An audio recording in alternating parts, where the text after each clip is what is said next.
سڵاو قوتابیان، من ماوسا شیرین، ماوسای زمانی عەرەبی ئەمڕۆ لەگەڵتانە بم بۆ بابەتێکی تازەی خۆتان لە وەحدە الخامسە ئیملایەکە بە ناونیشانی الألف المقصورة یان پێی ئەڵێن المصوت الطويل في آخر الأفعال. باش با یەکەم جار بێن پێش ئەوەی تۆ دەست پێ بکەین و بچینە ناو مۆزوعەکە دەبێ وەکو قوتابی فێربی ئەفعال چییە، ئەسما چییە، ئەم شتانە چین کە تۆ ئەبێ پێش ئەوە بیناسیتەوە. بابەتی ئیملاش یەکێکە لەو بابەتە سووک و ئاسان و خۆشانەی کە تۆ ڕۆژانە وەکو دەرسی عەرەبی دێتە ڕێگات ئەبێ فێری بی. بۆ بابەتی ئەمڕۆ الألف المقصورة سەیریکە. الألف المقصورة. باش ئەلف چییە؟ مەقسوورە چییە؟ ئەم ئەلف مەقسوورە یەکێکە لە مسەوتە تەویلەکان، واتە دەنگدارە درێژەکان. ئێمە لە عەرەبی سێ دەنگداری درێژمان هەیە: ئەلف، واو، یا. بۆ ئەمڕۆ تۆ لەگەڵ کێ ئیشەکەی؟ لەگەڵ ئەلف ئیشەکەی. باش دیقەتی میثالەکانیدا سەیریکە. ئەڵێ هووە مەشا، ئەنجا بۆتە ئەنا مەشەیتو، ئەنجا ئەنا ئەمشی. ئەمە بۆچی وای لێ هاتووە؟ بۆ ئەم کارە گەیشتوتە ئەم حەدە. ئێستا وردە وردە سەیری قەواعدەکەی ئەەکەین و فێرەبین. باش بینەوە بۆ لای فعلەکەت. فعل لە عەرەبی پێک هاتووە لە چی و چی؟ تۆ فێری بووی.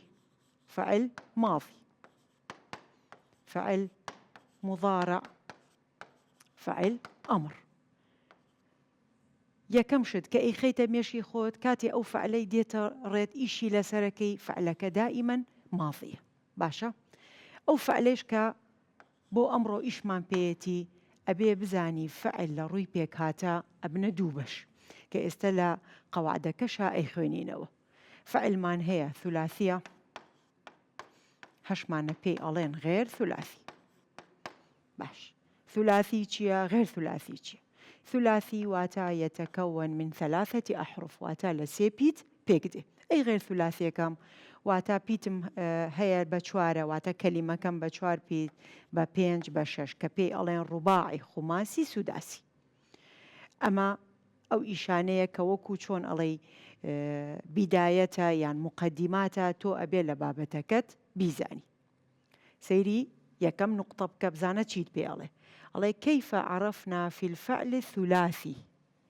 فعل كم كيا؟ مشى. سيري دقتي كلمة كاكا يك دو سي أو 1 2 3 يتكون من 3 أحرف. إنجا تو كاتي سي بيت هاتا بيشت. دقتي چی أدي؟ الله دقتي ألف مقصورة كي بدا، واتا دقتي أخيرة كي أدين كلا چی بيكاتو. باش ألف مقصورة چی؟ دیسان ئەڵێن ئەلف لە عەرەبی بە دوو شێواز ئەنووسرێ. هەمانە ئاوایە بەخۆی بڵێن ئەو حەڕەکەی لەسرە ئەو ئەلفە بچکۆلانەیە، بەڵام لە نووسینی تایپا زۆر دیار نابێ لەگەڵ ئەلفی تەویلە کە بڵێن بە کوردی خۆمان پێ ئەڵێن ئەلفی باڵا بەرز. باش ئەمڕۆ بۆ ئەم بابەتەی ئێمە ئیشمان بە کامەیانە؟ ئیشمان بە ئەلف مەقسوورەکەیە. ئەنجا وردە وردە ئێستا ئەچین کەلیمەکانی دیاریەکەن. سەیرێکی ئستنتاجەکە بکە. ئەمە تۆ گرنگە فێری بی. ئەڵێ تكتب الألف المتطرفة في آخر الأفعال الثلاثية مقصورة. وتمان مقصورة چییە؟ واتا ئەو ئەلفەی کە شێوەی لە یا ئەچێ بەڵام نقطەی لە ژێر نییە. بۆ نمونە ئەمە یاء، ئەم پێی ئەڵێن یا غێر منقوتە، واتە نقطەی لە ژێر نییە. کاتێک تۆ ئاوا بینیت بینیتە شێوەیان وەکو یەکەم دایمەن بۆ ئەوەی خوشیکەین لای تەڵەبە پێی ئەڵێن ئەو دایک و بەچکایان چۆڵی بێچووەکەی خۆیەتی لە یەک ئەچن دایکەکە نقطەی هەیە، بۆ نمونە مناڵەکەی نقطەی نییە، ئەوە بۆ ئاسانکاری تۆ. بەڵام ئەگەر دیقەتی دەیواتە ئەو یا ئەی کاتێک منقوتە نییە کە لە عەرەبیا پێی ئەڵێن ئەلف مەقسوورە. باش ئەڵێ چی؟ ئەڵێ ئەسڵوها یا، واتە ئەمە ئەسڵەکەی ئەچێتەوە بۆ لای یا. یەکەم وشەکە کە سیرمان کرد چی بوو؟ مەشە. دقەتی دەن یا ئەەکەم کە پێ ئەڵێن ئەلف مەقسوورە. يتكون من كم حرف؟ 3. 1 2 3. باش کاتێ من ئەمەم بینی ئۆتوماتیکیەن ئەگەر لە ئیمتیحان بۆم هاتەوە وتی ما ئەصل هذا الفعل چی ئەڵێ؟ یەکسەر ئەڵێم ئەصلها یا. بەچی ئازانیم؟ وتمان ئەصلی ئەم ئەلف مەقسوورەیە یاءە. ئێستا فێریشت ئەەکەم لە خطوەی دووەم چۆن تۆ ئەو یاءە دەربێنی، واتە عملیاتێکی بۆ ئەەکەین بۆ ئەوەی ئەصلەکەیمان بۆ دەرچێ.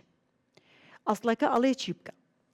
ئەڵێ يعرف الأصل باستناد الفعل إلى ضمير متكلم أو تحويله إلى فعل مضارع. واتاتو بدو جور أتواني أصلكي دربيني. بۆ نمونە ئەگەر بۆت هاتەوە وتی بیکە فعل مضارع ئەوە بە طریقەی فعل مضارعەکە ئەصلی یاءەکە دەرەهێنی، یان وتی بیگەڕێنەوە بۆ ضمير متكلم أو حوله إلى ضمير متكلم أو شون الله أضف إليه ضمير متكلم أو تو درستي أكي. شون جارتو أبي فير بي ضمير متكلم كان كين واتا ضميري قصة كردن خندوتا لمرحلة كاني تر تا تو تي توما تون و أروي نا. بۆ ئێرە بۆ ئەمڕۆ مەسەلەن بۆ ئەوەی سادەکەم بە شێوازێکی سادە فێرتکەم یان تا بەکاربێنە یان تو بەکاربێنە بۆی لەسەر خوێندنەکە چۆن ئەڵێ بە ئاسانی یان بە سوکترین شێواز فێری بی. سەیری ڕەماکە بۆتە چی؟ ڕەمەیت و بابێن لێرە یان مەشە. مەسەلەن لە ئیمتیحان بۆ دێتەوە ئەڵێ أم أصلي أنفع لم دربيرة باستناد إلى ضمير متكلم، استخرجها باستناد إلى ضمير متكلم. تو دي مشى علي مش مثلا توكي لي أدين ليرة شي لي أدي بو أوي تواو فعلك صحبه تو بيوتي علي أصلها ياء واتا حركاتي تو تا تو تيت ضمير متكلم خست سري أبي بكيت ياء مشيتو چکە بۆ لەبەر ئەوەی ئەصلی ئەم ئەلف مەقسوورەیە یاءە. نمونەیەکی تر مەسەلەن لێرە ئەڵێن ڕەمە تۆ دێ چۆن خۆت فێرەکەی ئەڵێ ڕەم مەسەلەن تیدا ئەنەم تا توتی وتمانیا بە تا بڕۆیان بە تو بۆی بۆت ئاسان بێ یەکسەر لێرە ئەڵێ یا ئەڵێ ڕەمەی تی یان ڕەمەی تو. باشە ئەمە بەچی؟ بە ئستناد إلى ضمير متكلم. باش فعل مضارع چییە؟ واتا تۆ یەکسەر ئەبێ بزانی فعل مضارع واتا ئەلف نون یا تا کە فێری بوون پێی ئەڵێن ئەنەیتو. لەم ئەنەیتووە چی ئەکەین؟ وەکو وتمان بۆ ئەوەی دەمجیکەی یان مێشکت کۆکەیتەوە هیچ کاتێ هەڵە نەکەی لە ئیمتیحان دیسان بە تاەکە ئیشکە ئەتوانی بەوانی تریش ئیشکەی سیغەکە دروستکەی. بەڵام من پێم باشە دائیمەن تەڵەبە بە تاەکە بچێ بۆ ئەم عملیەیە بۆی هیچ کاتێ هەڵە نەکە. باش کاتێ تو مەشا یان بۆ نمونە ڕەماکەت بیخەیتە فعل مضارع مەسەلەن هەر بڵێن مەشاکە بنووسە ئەگەر لێرە تائت بۆی دانا ناتوانی بڵێ تەمشا ئەبێ بڵێ تەمشی. ئاسانەوە نیە؟ بابەتێکی زۆر خۆشە. بابێن نمونەیەکی تر ئەوەی ڕەماکەش دووبارە بکەینەوە ئەڵێن ڕەما وتمان بە تا ئەڕۆین ئەڵێن ئاوا نووسیت هەڵێ ئەبێ بڵێ تەرمی. ئەو کاتە تۆ بە فعلی مضارع و بە ضەمیری متەکەلمەکە چیت دەستکەوت؟ ئەصلی ئەلف مەقسوورەکە کە یاءە. ئەمە سادەترین شێوازە کە بۆ تۆی قوتابی خۆشەویست ڕوونکەمەوە. ئێستا ئەچینە نقطەی دووەم واتە ئەگەر سێپیت نەبوو ئیذا لەم یەکون 3 ئەحرف من چۆن لەگەڵی تەعاملکەم سەیریکە ئەڵێ ئەگەر فعلەکەت ڕوباعی وتمان ڕوباعی چەنە؟ 4 پیتە 4 خوماسی ئەی 5 کەلیمەیە 5 پیتە ببورن سوداسی شواتە 6 پیتە. ئەمە چۆن لەگەڵیان تەعاملەکەم سەیریکە ئەڵێ تكتب المقصورة في آخر الأفعال رباعي خماسي سداسي واتا 4 5 6. من چی ئەەکەم؟ یەکسەر تۆ دێی سەیری ئەەکەی با سەیری نمونونەکانکە سەیریکە ئەرضا 1 2 3 4 1 2 3 4 5 واتە ئەمە ڕوباعیە ئەمە خماسیە، ئەمە سوداسیە. لەگەڵی تەعاملەکەین بۆچی دائیمەن ئەگەر تۆ ژماردت لە سێپی زیاتر بوو سەیری پێشەوەکەی کە بۆ سەیری کام بۆ ئەوەی تێبگەی عەدەدی کەلیمەکات چەندە هەتا بتوانی بە ئاسانی عملیەکەت ناجح بێ. سەیری ئستەرخاکە بۆ نمونە. ئستەرخا پێشی ئستەرخا هیچ یائێکە بینی؟ نەخێر. باش با بێن لێرە پێکەوە حەلیکە. ئستەرخا ئەگەر تۆ لەگەڵ ئەلف مەقسوورەکەت لە پێشی یائت نەبینی ئەو کاتە دێی سەیرێکی ئەەکەی یەکسەر نەتیجەی چی ئەدەیتێ؟ نەتیجەی ئەوەی ئەدەیتێ وەکو قاعیدەکە پێت ئەڵێ لەم تەکون هذه الأفعال مسبوقة بياء واتە لێرە من یا ئەم نییە ئەی چی پێ ئەڵێم؟ ئیذەن پێی ئەڵێن غێر مسبوق بياء. باشە واتە یا نابینم. بۆ نمونەیەکی تر ئەرضە ئەرضامانەیە بینیتانە يتكون من 4 حروف واتە ئەمە ڕوباعیە کە سەیرت کرد ئەمە ئەلف مەقسوورەیە لێرەش یا ئەم نییە یەکسەر چی ئەڵێم؟ یەکسەر ئەڵێن غێر ثلاثی ئەوە جوابی تەواوی غێر مسبوق بياء. بابەتێکی خۆش و ئاسان و بەسیط ئەتوانی زۆر بە سادەیی کۆنتڕۆڵی وەزعەکەی بکەی. باش ئێستا ئاوا چەند نمونەیەکشتان بۆ باسەکەم بۆ ئەوەی تەواو لە بابەتەکە کۆنتڕۆڵ بن. ئەڵێ أعلل شفويا كتابة الألف المتطرفة في أواخر الأفعال الآتية. أو ئەڵێ شەفەویەن بەدەم. ئەکیدم زۆربەتان لە ناو پۆل لەگەڵ مامۆساکانتان بەدەم یەکەم جار لێتان ئەپرسێ دوای ئەوەش لەسەر سەبوورە بە فعلی حەلیەکان بۆ ئەوی بە مەزبوطی فێری بن. سەیری بۆ نمونە یەکەم کەلیمەکە حەمە یان دەنا ئەخفا ئەختەفا ئستەرضا لەگەڵ ئەحیا.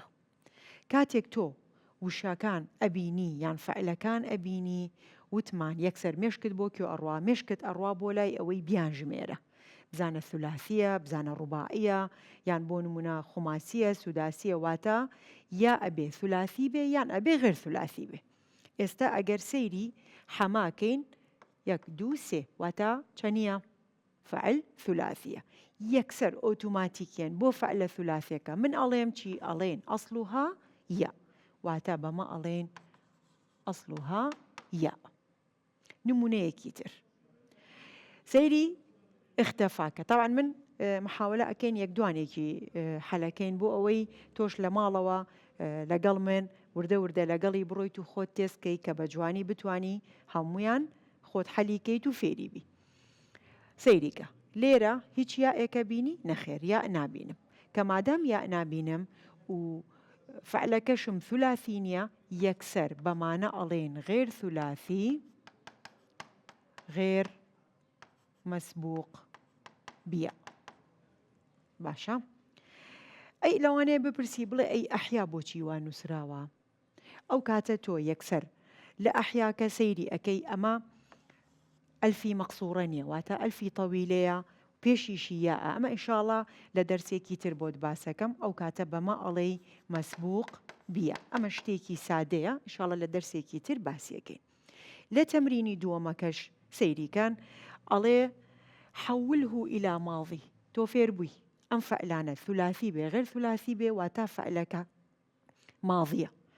اینجا ئەو فعلانە لێرە ئەگەر دیقەتی دەن ماضی نین واتە کراونەتە چی؟ هەمویان کراونەتە فعل مضارع. باش کاتێ تۆی گەڕێنیتەوە بۆ ماضی مەفروزە ئەم یائانە چی لێ بکەی؟ ئەم یائانە هەمووی ئەگەڕێنیتەوە یان واوەکە کە لە دەرسێکی تر ئینشاڵڵا باسیەکەین هەمووی ئەگەڕێنیتەوە بۆ ئەلف مەقسوورە. باشە مەسەلەن بۆ نمونە با نمونەیەکیان حەلکەین یەڕعا ئەنەیتووی لەسەر تۆ دێی چیەکەی؟ ئەنەیتۆکە لا ئەدەی لێرەش ئەلفە یاءەکە ئەبێتە چی؟ ئەبێتە بۆ نمونە یا یان یەشتەری لێرە دێن ئەنەیتۆکەی لا ئەدەین ئەوە ئەبێ بێتە ئەلف ئەڵێن اشترى. باشە ثلاثيكش يهتدي يعني يهدي أنيتو كي لا أدين أبيتشي أبيتا هدا هیوادارم توانی بێتم بە کەمترین کات بە ئاسانترین شێوە بە سادەترینیان ئەم بابەتەم بۆ تۆی ئەزیز ڕوون کردبێتەوە و بە هیوای سوود.